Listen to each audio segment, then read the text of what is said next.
My partner has never had a sound moral compass and has always been entangled with her former boyfriend. Every time I express my discontent passionately, she calmly accuses me of being petty because she knows I would never end our relationship. Eventually, I demonstrated my resolve to break up with her through my actions, but she cried, clutching my leg, and had a mental breakdown. That day, when I told Mia that I wouldn't care about her and Ethan's affair anymore, she was taken aback and then laughed joyfully. Haha, Alex, you're not only being generous now, but you've also become quite funny. That's right, stop looking so gloomy as if everyone owes you something. It stresses me out when you're upset. A man should be magnanimous, not petty, and especially not overly sensitive like you are. Ethan is really pitiful, he can't be stimulated. Even though he and I have broken up, if he sees us being affectionate, he might have a mental breakdown. Hey, why is such a great guy like him feeling down? What if Ethan does something drastic? Not only will I be heartbroken, but you will also feel guilty for the rest of your life, right? I definitely wouldn't feel guilty. If Ethan died, I would celebrate with fireworks. It's not that I'm heartless, it's just that he's clearly putting on an act. Every time I pointed out that Ethan's sad demeanor was just a performance, Mia would argue with me hysterically. She scolded me for being inhumane, accused me of jealousy, and called me a cold-hearted person. She insisted she had done nothing wrong and wanted me to be more positive, to stop having such dark and sordid thoughts. Instead of being jealous, I should focus on how to love her more. I was exhausted from the arguments. Mia, I hadn't finished my sentence when her phone rang. Hearing the ringtone the first love, I knew who was calling. Ethan always did this. Whenever I had plans with Mia, he would do everything he could to disrupt them. Alex, I'm in so much pain. I don't want to live anymore. My world feels gray, and I feel so alone. You're not with me either. Ethan, don't be sad. I'll come to keep you company. Ethan was pretending. Mia was panicking as if her world was collapsing. She rushed to her car and drove in the wrong direction. She ran 3 red lights, floored the gas pedal, and sped up to 150 on a road with a 60 limit. Other drivers were startled and slammed on their brakes, rolling down their windows to shout, "Are you in a hurry to die? Don't endanger others if you want to die." Mia ignored them and continued to drive recklessly, disappearing in an instant. Whenever it came to Ethan, she lost all sense of reason. She pushed everything and everyone aside, including me. I used to feel jealous, unwilling, and angry. I was her official boyfriend. Why should I feel like a backup? I tried to compete. I even resorted to petty tricks. I put a thermometer in hot water to pretend I had a fever and begged Mia not to leave with a haggard expression. But she said, "Alex, enough. Can anyone's temperature reach 55 degrees? You'd be dead at 45 degrees. Can you please stop acting? Ethan hasn't eaten or drunk anything for half a month. I need to take care of him." You see, she's very clever. She knows that no one can have a fever of 55 degrees. I was lying. But she's also quite naive. A person can only survive without food and water for a maximum of 7 days. If you could survive half a month of fasting, you'd be a miracle. Ethan was lying too. But Mia always believed Ethan. She acted foolishly in front of her ex. Maybe it's because women only act foolishly in front of the man they love. All my pain stems from the fact that she doesn't love me as much. After being a doormat for 2 years, I'm exhausted. Effort doesn't always yield results, sometimes it's just misguided effort. So I plan to officially end things with her today. Unfortunately, she didn't even give me a chance to propose a breakup. After midnight, Mia hadn't returned, so I went to sleep. Before, whenever she stayed overnight at Ethan's place, I would be in torment. I was like a restless wolf in a cage, with red eyes and sleepless nights. I feared they would betray me at night. I didn't dare call to urge her to come back because she would get angry. I could only sneak to Ethan's house in the middle of the night, sticking my neck out, counting how many rooms in his house had lights on. If 2 rooms had lights on, I would be overjoyed. If only 1 room had the lights on, I would feel discouraged. If it was completely dark, I would feel like I was electrocuted. Once, I stealthily arrived at Ethan's front door, pressing my ear against it to listen for any strange sounds inside. I was nearly caught by a security guard who mistook me for a thief. When Mia came back, the question I most wanted to ask was, "How did you sleep at night?" But I didn't dare ask and could only pretend to be magnanimous. In the middle of the night, I would secretly get out of bed. From her discarded clothes, I would search for signs of infidelity. I used to be so low. To say I was a sycophant like a dog is an insult to dogs. Fortunately, I have come to realize that loving someone who doesn't care about you is like slow suicide. So now I sleep very soundly. If it's going to rain or if my mom's going to get married, let it be. At 1 a.m., I received a text message from Mia. She seemed to remember that I didn't get in the car. "Sorry, I forgot to let you get in the car in my hurry. Fortunately, Ethan didn't do anything silly. I'm not going home tonight, don't call me, okay? I just put him to sleep, and he's as quiet as a baby now. Definitely don't use the excuse of delivering clothes to cause trouble. Last time you did that, it was too embarrassing. Mia was referring to the time when I was mistaken for a thief by the security guard. I lied, saying I was delivering clothes for Mia. She didn't believe it, and we had a big fight. She scolded me for being lecherous and disgusting. She gave me the silent treatment for a whole month. No talking, no laughing, no communication, treating me like I didn't exist. Before, I was most afraid of her giving me the cold shoulder, wishing she would have a big fight with me or even stab me, as long as she didn't ignore me. This time, I glanced at the message, changed my position, and continued to sleep. Ding! Another message came. Didn't see the message? You're not hiding outside peeping again, are you? I'm telling you to go right away, or I will really get angry. I didn't read the content of what Mia sent afterwards. I just turned off my phone. Alex, wake up. I was nudged a few times and opened my eyes to see Mia back. Did you wait up all night for me? I told you not to wait. You went to sleep. Mia was surprised to see me without dark circles under my eyes. Earlier, if I didn't have enough rest, my dark circles would be heavier than a panda's. Do you have time? I want to say something. I intended to bring up the breakup again, but her phone rang. This time it wasn't Ethan but the traffic police. Yesterday, Mia had sped, driven in the wrong direction, run a red light, crossed a solid line, and even knocked down a tree. She violated almost all the traffic rules one could violate. How could she not be discovered in a city full of surveillance cameras? She got fined 12 points and had her driver's license revoked. Mia made a pained face and loudly complained about the traffic police being unfriendly. I was saving someone, how can they treat me like that? I won't accept this. Alex, help me file a complaint. Even though Mia doesn't love me much, she still trusts my capabilities. She has gotten into the habit of throwing all her problems at me to solve. I'm not just her backup, I'm also her versatile assistant. Okay, I knew you could do it. How can I not have a driver's license?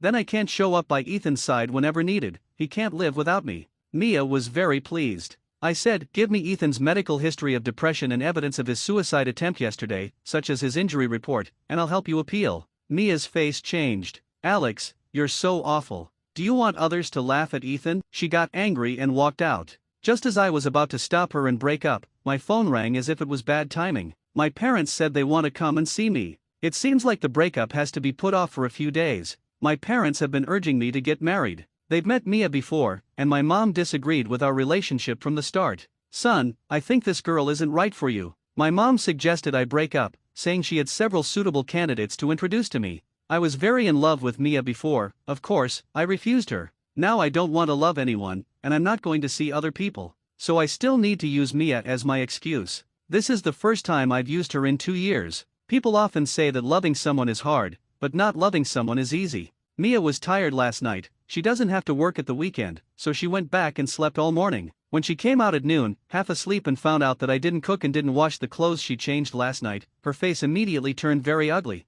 Alex, I just praised you yesterday for being reasonable. Why are you being unreasonable to me today? Not cooking, not washing clothes, are you protesting against me? I told you yesterday Ethan was trying to kill himself, you should know. Human life is more important than anything. I followed Mia's words, you did the right thing. I'm not mad, just now I was busy with the company's business. Seeing my calm attitude, Mia's anger seemed to lessen a bit. Are you sincerely saying that? Yes. My parents are coming in a few days, so I hope you can take some time to accompany them. It won't take up much of your time. Okay, as long as it doesn't conflict with Ethan's matters. I didn't cook, so I ordered takeout for lunch. In the evening, Mia had a company dinner at a restaurant on the outskirts of the city. I didn't want to go, but Mia couldn't drive, so I had to be the driver. The restaurant was in the south, but I drove towards the north because I didn't want to be arranged by Mia to pick up Ethan after dropping her off. This sort of thing has happened many times. Gas is quite expensive, I gotta save where I can. Seeing my initiative, Mia smiled very smugly. She praised Alex, you really have become sensible. I was just thinking of asking you to pick up Ethan. People with depression need to participate in group activities more. When we got to the bottom of Ethan's house, Mia bounced up the stairs to call him. After a while, the two of them walked down laughing and talking. Ethan, depressed, the stray dogs frolicking on the roadside are not as happy as him. The two naturally sat in the back of the car. As long as Ethan is around, Mia never sits in my passenger seat. The restaurant is more than 20 kilometers away. There was a traffic jam on the road, so it took more than an hour to drive. The two of them chatted happily the whole way, reminiscing about their youth. They were high school classmates. I didn't know about their past. I used to try to interject, but it would always invite Mia's disdain. You don't even know the people we're talking about, stop interrupting. This time I knew better and kept my mouth shut for the whole ride. Compared to a real driver, I was probably only missing a pair of white gloves. When we arrived at the dinner, Ethan sat very closely to Mia as if declaring his ownership. During the meal, they served each other dishes without caring about hygiene. Meanwhile, at home, Mia always claimed to be a germaphobe. Once she threw a fit because I mistakenly used her toothbrush.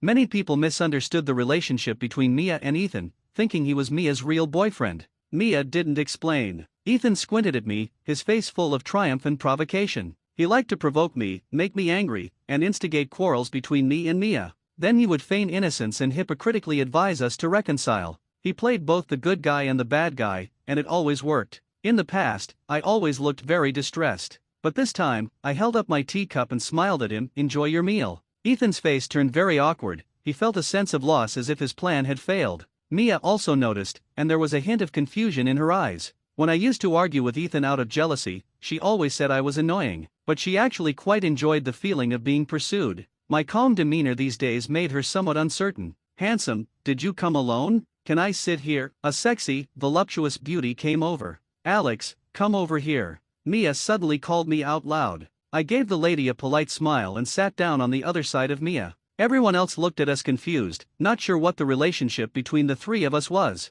On the way back, Ethan pretended to be drunk, rubbing against Mia like moss. "He's drunk," Mia uncharacteristically explained to me. She never used to explain. "Then I'll drive slower to prevent him from vomiting." I didn't care for Ethan, I just didn't want him to dirty my car. "Susan at the front desk is disgusting. Everyone says she's willing to hook up with anyone." Mia suddenly said something random. It took me a moment to realize she was talking about that beauty. When we got to Ethan's house, she helped the pretending to be drunk Ethan upstairs. Half an hour later, I received a call from Mia. She asked in surprise, "Why did you leave? I thought you were going to stay there to take care of Ethan tonight." There was a moment of silence on the phone. He isn't that drunk tonight, he can take care of himself. Can you come back and pick me up?" While she was still speaking, I heard Ethan's heart-wrenching wails through the phone. I'm such a useless waste. I feel so helpless. "Alex," before Mia could even open her mouth, I had already hung up the phone. Old cliches, there's no need to repeat them so many times. My parents' train was arriving at 9 the next morning. Our town had built a new railway station, which was very complex.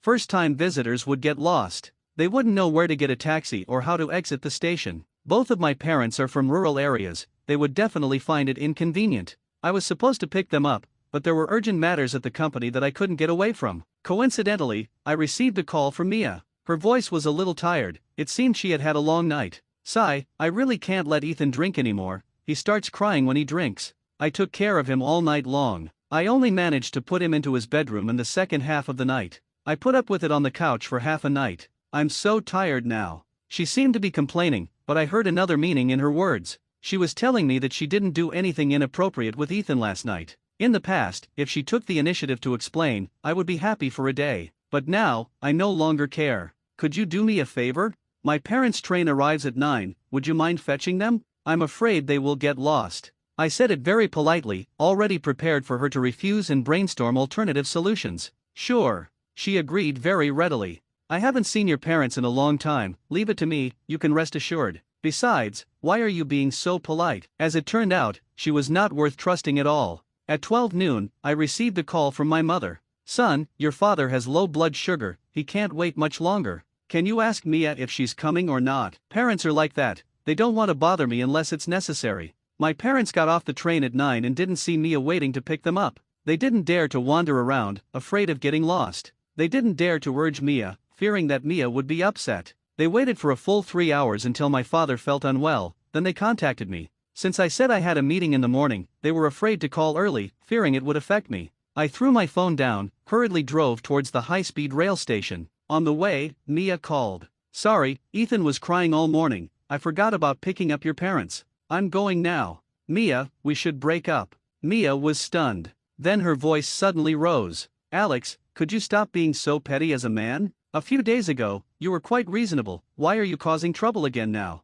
"I didn't go because I had a reason." Ethan kept silent in the morning, no matter how I asked him, he didn't respond. Do you know how worried I was? I can't leave him alone at home, can I? Even if I don't pick up your parents, they can take a taxi by themselves, right? They are not senile. You are so disappointed in me because you want to break up with me over this trivial thing? Where are we having lunch? I'll treat, okay? Consider it an apology. If your parents badmouth me for this, then I think they're really mean. I'm even doubting their character now. There were a lot of cars at noon, and I was constantly watching the road conditions, so I didn't hang up the phone, letting Mia prattle on. Mia, we're really over. I'm serious. In fact, I wanted to propose this face to face, but I was always interrupted, and I don't want to wait anymore. Let's start now. I glanced at the clock in the car. At 12:13 p.m. on May 22nd, we're completely over. From now on, there's no relationship between you and me. You hang up, I'm driving. Mia was angry. Alex, as a man, have you also learned to threaten people with breaking up? Let me tell you, the right to propose a breakup is a woman's privilege. You're not qualified to do that. Aren't you afraid that I might actually agree? By then, you won't even have a place to cry. Although I was a bit late, do you really need to hound me about it? As if I owe you something. It seems that I've been too nice to you these last few days. It made you feel like you can do whatever you want. Just as Ethan said, one shouldn't be too good to you, otherwise, you will take advantage of me. She hung up the phone angrily. Based on my experience, she was probably going to give me the cold treatment again. I suspect Mia has received professional training in this area. She is really good at giving the cold shoulder. If I don't compromise, she is very likely to keep giving me the silent treatment because she wants to have absolute control in our relationship. So she can't be wrong, can't lose, can't damage her dignity. Every time before, I would compromise because I read in a book that giving people the cold shoulder is the most harmful to relationships. I was afraid our relationship would die because of it. This time, however, I didn't feel panicked at all, but rather relieved. I picked up my parents at the station and took them home.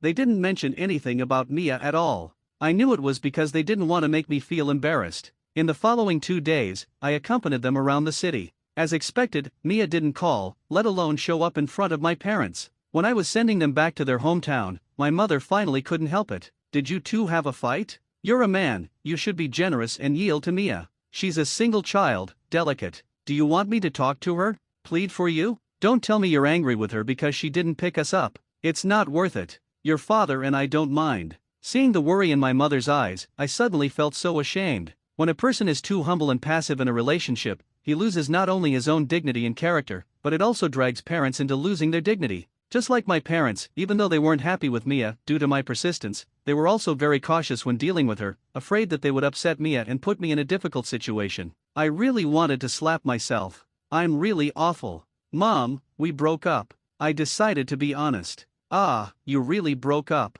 My mother was surprised. Humph, can he bear it? A leopard can't change its spots. My father didn't believe it at all. Old man, if you don't say anything, no one will take you for a mute. My mother pinched my father hard. On the one hand, she was tidying up my clothes, and on the other hand, she was nagging, if you can be together, just be together. If not, we'll find someone else. My son is so excellent, are you afraid he won't have a wife? My mother's words made me tear up. Okay, Mom, I got it. You don't have to worry. I once thought that I loved Mia very much and that I couldn't live without her. But when we really broke up, I didn't cry but felt surprisingly calm. However, the night I sent my parents back to their hometown, I cried a lot and got really drunk. It's not that I couldn't let go of the past, it's just that I suddenly felt like I was such a clown before. I always thought that even if Mia was an iceberg, she could melt under my tenderness. But Mia is hard-hearted and will never soften. I was like Sisyphus in Greek mythology, constantly and endlessly pushing the stone that is Mia but never able to achieve the result I wanted.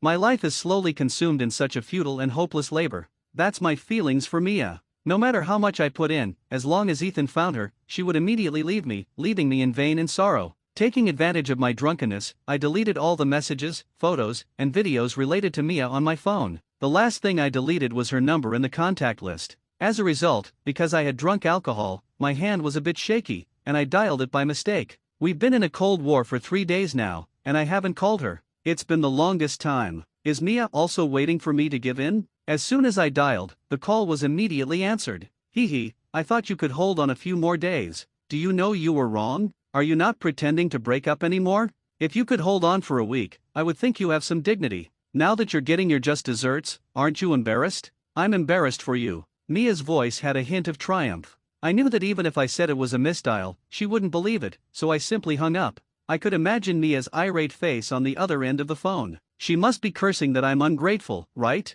Actually, she's right. I really lacked dignity before. From now on, I just want to slowly regain the dignity I lost. The next day, I terminated my lease. This apartment was rented after we officially established our relationship. It's close to Mia's company but very far from my work. Just for her convenience, I didn't mind the long commute and felt tired every day. Now that we've broken up, of course, there's no need for me to torment myself anymore. I rented a place near my company. The rent is reduced by 2/3. The rent saved in a year is enough for me to buy a massage chair for my mom. The following week was fulfilling. I didn't have to wake up at 5 a.m. to buy breakfast. I could wake up at 8 and walk slowly to work. I didn't have to rush home to cook for Mia as soon as I got off work. I was able to play billiards with my colleagues and have barbecue. Alex, we all thought you were a loner. Now it looks like you're quite sociable too. Well, I had a girlfriend before, so I had no choice. Now that we've broken up. The single colleagues looked puzzled when they heard me say this. The married colleagues, on the other hand, looked envious when they heard that I had broken up. It seems they're not having an easy time either. Without being affected by Mia's emotions, my work efficiency has also improved significantly. Especially, one of my proposals was appreciated by the boss. We're going to set up a branch in City A. Are you interested in taking charge of this project? If it were before, because of Mia, I would definitely refuse. In fact, I've given up many better opportunities because of her. Now, of course, I'm willing to, not just because it means a promotion, but also because I was born in City A. I'm more than happy to work in my hometown. It's been half a month since I brought up the breakup with Mia. She finally couldn't hold back and took the initiative to call me. Although I had deleted her from my contacts, I still remembered her number.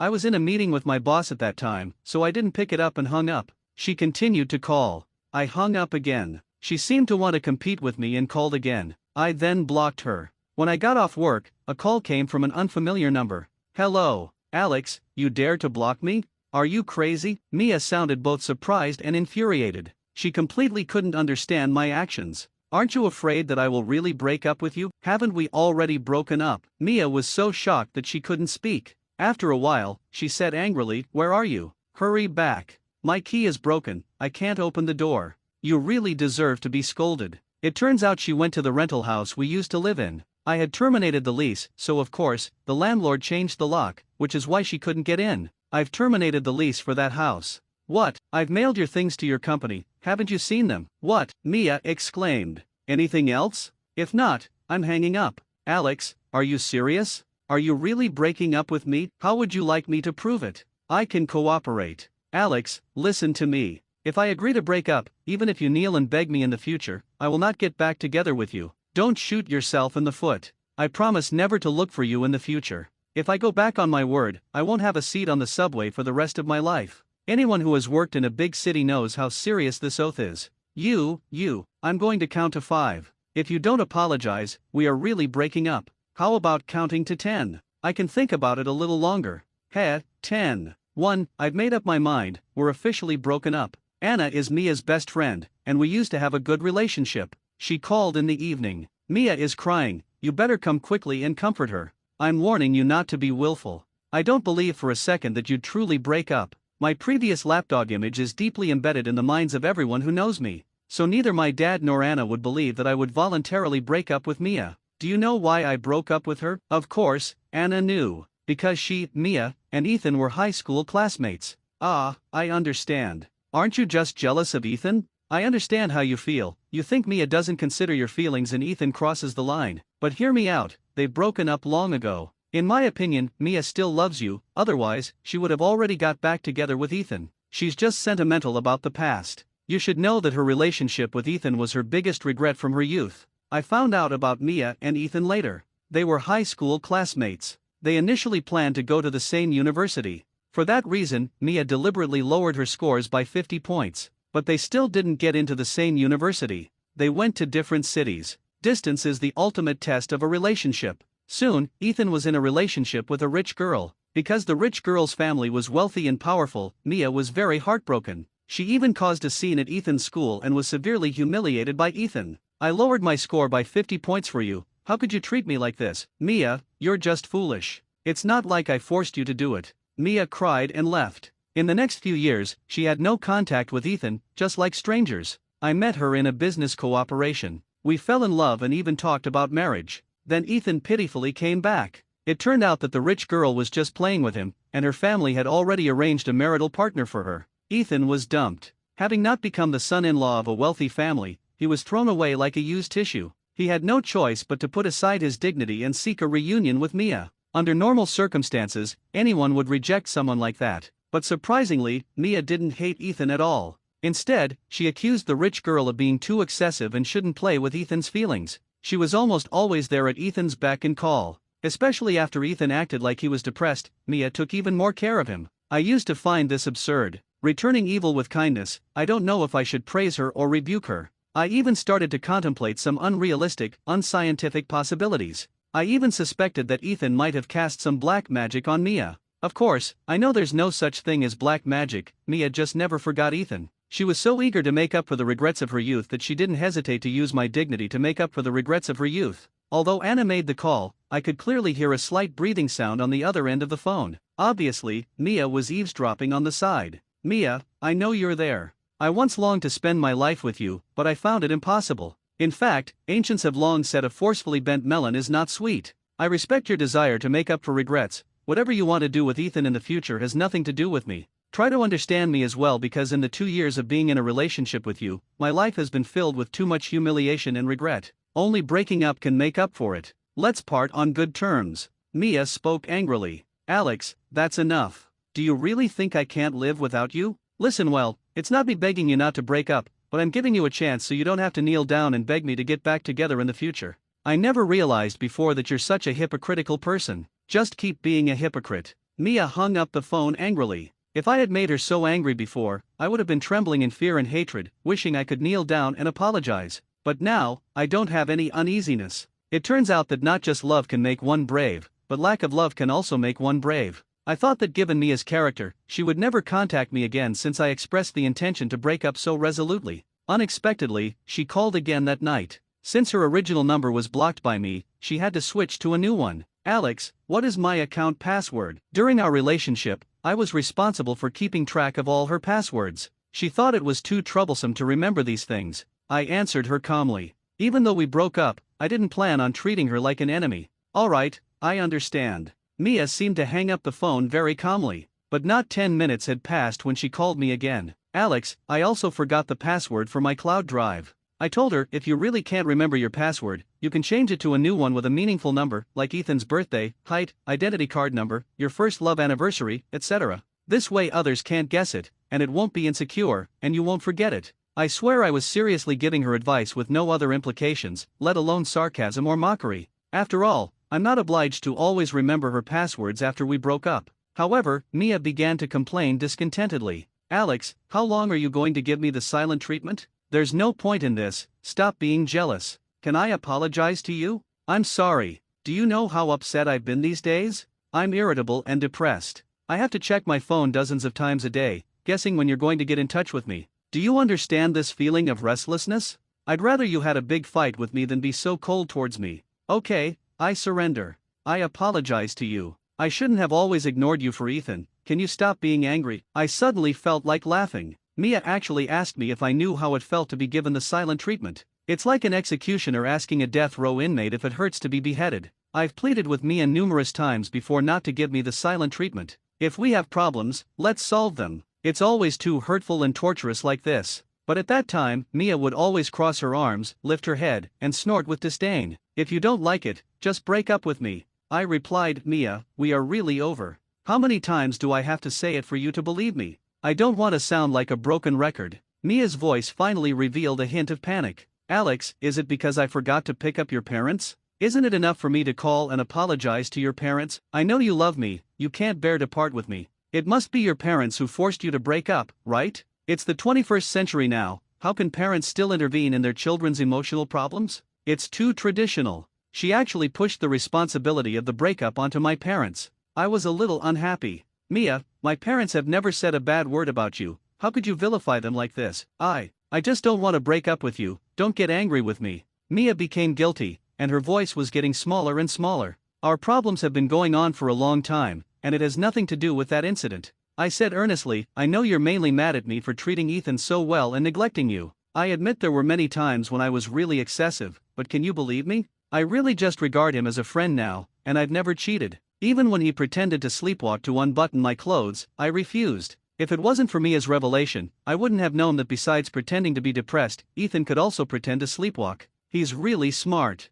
Mia, since you knew that his sleepwalking was a pretense, why couldn't you see that his depression was pretense too? I think it's not that you couldn't see it, but you deliberately pretended not to know, right? I just don't understand. If you two had broken up in the first place due to external pressures, I could accept it if you two revived your old feelings. I could even step aside. But clearly, that's not the case. When you two broke up, it was him who failed you, yet you still could accept him. Do you really have no dignity? Mia was silent for a while. Alex, do you know? For every girl, the first love is the hardest to forget. I fell in love with Ethan when I first started to have feelings for him. For him, I scored 50 points less on the test. Do you know how much pressure I was under? My parents chided me for being disgraceful, were very disappointed in me, and even threatened to cut off the mother-daughter relationship. But back then, I didn't feel like I was wrong. I even felt I was great, making sacrifices for love, just like the female protagonist in a movie. As long as Ethan and I loved each other well, we would become a school legend that people talk about. But in the end, Ethan didn't want me. He abandoned me for money. Mia started crying. Do you know how helpless and painful I was? When other girls are dumped, everyone would sympathize with her, but when I was dumped by Ethan, everyone ridiculed and mocked me. They all said I deserved it, that I had shot myself in the foot. I indeed became a campus legend, but as a negative example. Mia sobbed as she recounted her story. So for the past few years, I dared not go home, I dared not contact my classmates, and my parents often used this to taunt me, saying that I didn't listen to others' advice and deserved this retribution. Fortunately, Ethan came back to find me. I knew he was faking his illness, but I still accepted him because the more he played up his act, the more it showed that he was regretful. The reason why I treated him nicely was not because I still love him, but because I wanted to show those who once ridiculed me what a magnanimous woman Mia is. I fought malice with kindness. Ethan regretted it. I'm not a joke, Ethan is the joke. The one who got hit in the face wasn't me, it was him. Do you understand? For the first time, Mia told me what was on her mind. I see, you don't want people to laugh at you for being a lapdog, so you torment me, the lapdog, day in and day out.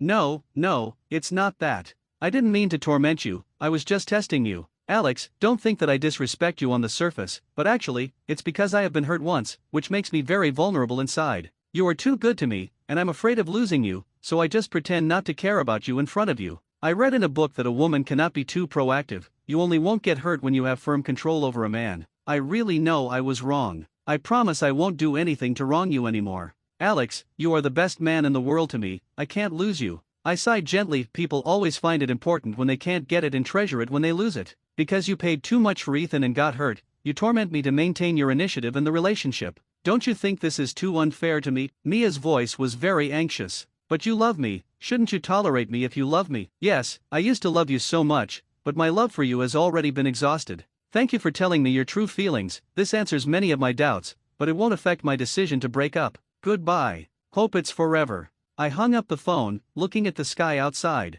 I sighed deeply. The damage Ethan did to her made Mia grow. The harm Mia did to me woke me up. Apparently, the sign of understanding love is learning to hurt. Mia was completely different from before. I don't know how she found out the address of my new home. As soon as I opened the door, I saw she had already bought breakfast waiting for me. Eat quickly, you go to work, I'll clean the house for you. Scared, I hurried to say, Mia, don't do this, we've already broken up, this isn't appropriate. She was very enthusiastic. I ran away in a panic, even forgetting to lock the door. When I got home in the evening, I was still a bit nervous. I was worried that Mia would continue to bother me. Fortunately, she wasn't at the door. I relieved and opened the door to go in. The room has been cleaned up. Turns out she's not incapable of doing household chores, she just didn't think it was necessary before. I sighed, took off my clothes, and went into the bathroom to take a bath. Suddenly, Mia, clad in pink pajamas, broke into the bathroom with tempting eyes. Alex, let's make up. She bit her lip.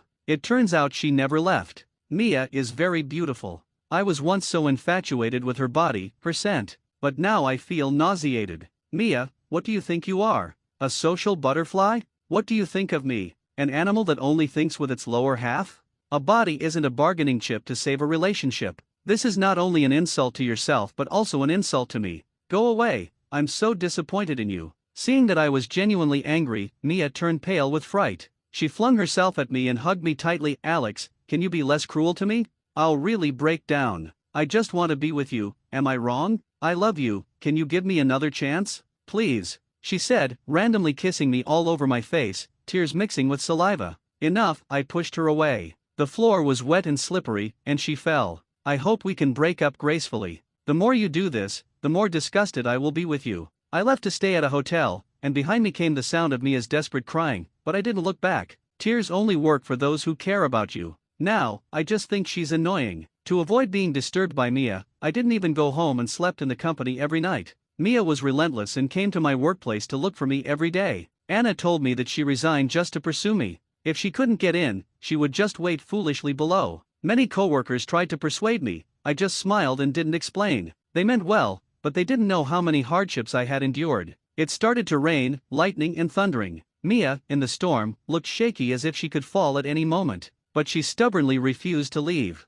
I sighed, took an umbrella, and went in front of her. Mia was soaked all over, her face was pale, but her expression was very excited. Alex, I knew you wouldn't abandon me. I'm going back to the branch in my hometown today. This is my last day at work here, so you don't have to come here anymore. Consider this umbrella our farewell gift. I stuffed the umbrella into Mia's hand, turned my back, and walked away, and I was wet too, but my heart was as clear as a sunny day, without a trace of damp feeling. I've really let go. Anna called me again in the evening. She has a fever, all because of you. Mia's voice came through the phone, sounding extremely weak. Alex, I need you. I have a fever of 45 degrees, can you come and stay with me? 45 degrees? Who would get a fever of 45 degrees? Mia was speechless. Of course, she remembers that line, only the person saying it has become me. I believe she loves me now because she has finally become foolish in front of me. But this can't affect my decision to break up. Alex, enough is enough. Mia is actually sick. It may not be 45 degrees, but it's 39 degrees.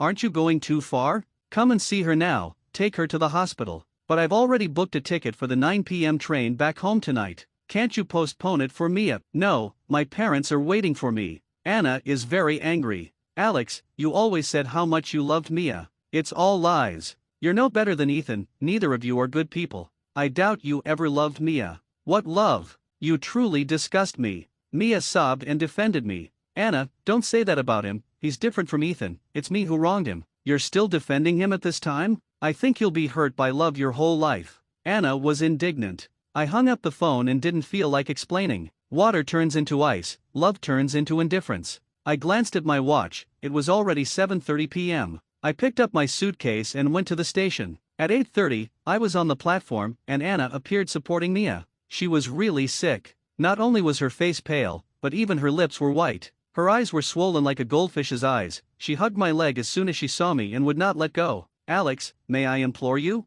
Can you not abandon me? I can't live without you. I shook my head indifferently. Mia, stop torturing yourself, we are over. Anna was furious. Mia, get up. Don't beg him. Isn't he just a worthless man? It's not hard to find someone better, there are plenty of good men out there. Let's go, I'll introduce you to someone more deserving. You don't have to degrade yourself, you have lost all dignity. Anna wanted to take Mia away, but she refused to budge. No, I don't want anyone else, I only want Alex. What's the use of my dignity without him? What's wrong with losing face? It's not the first time I've lost face. Cough, cough. With her cold and crying, Mia's voice had become hoarse. Suddenly, a voice was heard. Mia, have you lost your mind? How could you leave me for him? How could you be so undignified for him? I am your only true love. Ethan appeared, furious, and tried to pull Mia up. Get lost. Get lost. I don't want to see you, you ruined my happiness. What true love? You are a scoundrel. This was the first time I had seen Mia treat Ethan so harshly.